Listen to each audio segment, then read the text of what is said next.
যেহেতু ওদের মধ্যে আমি সিনিয়র ছিলাম, আমাকে একদম সম্পূর্ণভাবে ঘিরে ধরছে ওরা এবং আমাকে মারার মতো উপক্রম হয়ে গেছে। ওই সময় director sir, assistant director doctor Samad ভাই আসে। যখন ডক্টর সামাদ ভাই চলে আসে ডাইরেক্টর স্যার রুমে, তখন সবাই ডক্টর সামাদ ভাইয়ের উপরে একদম ঝাঁপায় পড়ছে। মেবি ডাইরেক্টর স্যার যদি আসতে আরও ডিলে করতেন, সামাদ ভাই হয়তো ওখানে মার্ডার হয়ে যেতে পারতো, কারণ এমনভাবে তাকে আক্রমণ করা হয়েছে। এবং আলটিমেটলি ডাইরেক্টর রুমে অনেক ঝামেলা হয়েছে। আমরা কনফারেন্স রুমে এসেছি, রাত্রে আলোচনা হয়েছে। এখানে একটা কথা বলে রাখি, ঢাকা মেডিকেল কলেজের সমন্বয়কের কত কিছু সমন্বয়কারী এখানে আছেন। গতকালকে যে স্টুডেন্টটা মারা গেছে, উনি Bangladesh university of business and technology, BUBT বলা হয়, বিইউবিটি স্টুডেন্ট। এবং যারা দুর্বৃত্তকারী ছিল, সরি তাদেরকে আমি দুর্বৃত্তকারী বলতেছি কারণ তাদের আচরণ এরকম ছিল, এবং তারা বলেছে তারা স্টুডেন্ট, দুই একজন তাদের টিচার ছিল। সবাই খারাপ ছিল তা না, কিন্তু বেশিরভাগই খুব এগ্রেসিভ ছিল আমাদের সাথে এবং তারা মারপিট করেছে। যাই হোক, কালকে আমরা এই কনফারেন্স রুমে 3টা গ্রুপ ছিলাম। আমরা ডক্টর ছিলাম, প্রশাসন ছিল, বিইউবিটি স্টুডেন্টরা ছিল, তাদের ভিসি ছিল, চেয়ারম্যান ছিল এবং সমন্বয়কারীরা ছিল। সমন্বয়কারীরা কিন্তু এটা খুব সুষ্ঠুভাবে একটা সমাধান করার চেষ্টা করেছে। এবং আলটিমেটলি দেখেন এই স্টুডেন্টরা কত এগ্রেসিভ, সমন্বয়কারীদের সাথে আলটিমেটলি তাদের বাকবিতণ্ডা শুরু হয়ে যায়। মানে কত দুঃখজনক দেখেন, যে একটা সুন্দর সলিউশনের দিকে যাবে, কিন্তু না, তাদের দাবি ডাক্তার খুঁজে বের করতে হবে, নার্স খুঁজে বের করতে হবে, ওয়ার্ড বয় খুঁজে বের করতে হবে, যার জন্য তাদের রোগী মারা গেছে। এবং তারা আমাদেরকে খুন বলে, যেটা তদন্তাধীন একটা বিষয়, তাই না? এবং আলটিমেটলি দেখেন, যখন বলা হয়েছে যে ডক্টরকে মারা হয়েছে, তাদের বিচার হবে, এইটা শোনার পরে কিন্তু ওই স্টুডেন্টরা, বিইউবিটি স্টুডেন্টরা আরো রেগে গেছে এবং এটা নিয়ে সমন্বয়কারী সহ আমাদের সাথে তাদের বাকবিতণ্ডা শুরু হয়ে যায় এই কনফারেন্স রুমে। এইটা হচ্ছে টোটাল একটা ইভেন্ট। আমি এটা বলেছি এই জন্য যে আমরা এইগুলো লাইভ টেলিকাস্ট হবে, আমরা কোনো রোগীর প্রতিযোগী না। স্পেশালি আমাদের সার্ভিস দেওয়াটা নেশা। গত জুলাই মাসের 4 তারিখে যে ইনসিডেন্ট হয়েছে, 5 তারিখে ইনসিডেন্ট হয়েছে, সেখানে আমরা জীবনের ঝুঁকি নিয়ে আমরা আসছি।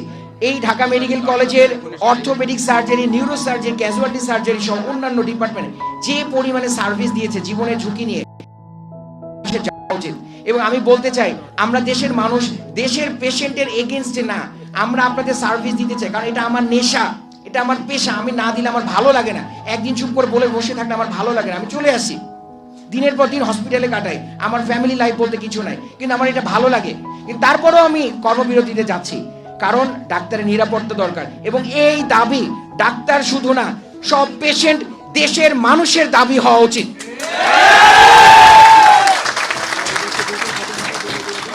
এরপরে আরো 2টা ইনসিডেন্ট হয়েছে, যেটার কন্টিনিউশন ডক্টর আহাদ বলবেন। আমরা দফায় দফায় স্যারদের সাথে মিটিং করেছি। আমাদের ডিরেক্টর স্যার ছিলেন, আর্মি প্রশাসন ছিলেন, আমাদের ডিপার্টমেন্ট হেড স্যার ছিলেন, আমাদের প্রফেসররা ছিলেন, স্টুডেন্টদের প্রতিনিধি ছিলেন, ইন্টার্ন ডক্টর ছিলেন, আমরা যারা ডক্টর আছি কর্তব্যরত তারা ছিল, এবং যে স্টুডেন্ট পরিচয় যারা বিইউবিটির লোকজন ছিল ওনারা ছিলেন। আমাদের দফায় দফায় মিটিং হয় এবং মিটিং শেষে আমরা 2টা দাবি উত্থাপন করি।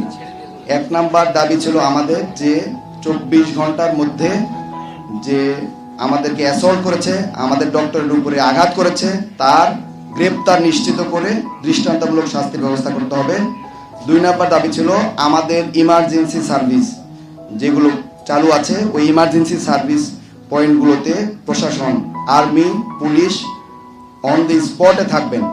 কিন্তু আমরা দেখতে পাই যেহেতু আমাদের এই দাবি দুটো পূরণ হয় নাই, এবং আমরা গতকালকে রাতে আরও 2টা ইনসিডেন্ট ঢাকা মেডিকেল কলেজে ঘটে। আমরা দেখেছি, প্রথম ঘটনা হচ্ছে একজন রোগীকে বাইরে 2 গ্রুপ একজন আরেকজনকে চাপাতি দিয়ে মেরেছে, তার মৃত্যু নিশ্চিত হয় নাই, সে ঢাকা মেডিকেল কলেজে সেবা নিতে এসেছে, এবং ওই দুর্বৃত্তরা ঢাকা মেডিকেল কলেজের ইমার্জেন্সি কমপ্লেক্সের ভিতরে ঢুকে চাপাতি দিয়ে কুপিয়ে তার মৃত্যু নিশ্চিত করে গিয়েছেন। প্রথম একটা ইনসিডেন্ট। এখানে দেখলাম যে আমাদের রোগীও নিরাপদ না। সেকেন্ড ইনসিডেন্ট, যে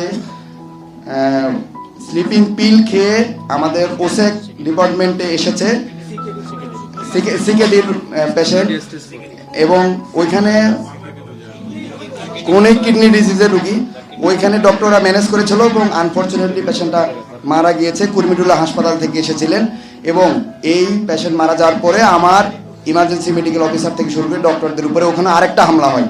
এই পরপর এবং ওসেক ভাঙচুর করা হয়, পরপর 3টা ইনসিডেন্ট আমরা একদিনের মধ্যে দেখলাম। তো আমাদের যেহেতু 2টা দাবি ছিল এবং এই 2টা দাবি আমরা আমাদের সুরাহা পাই নাই।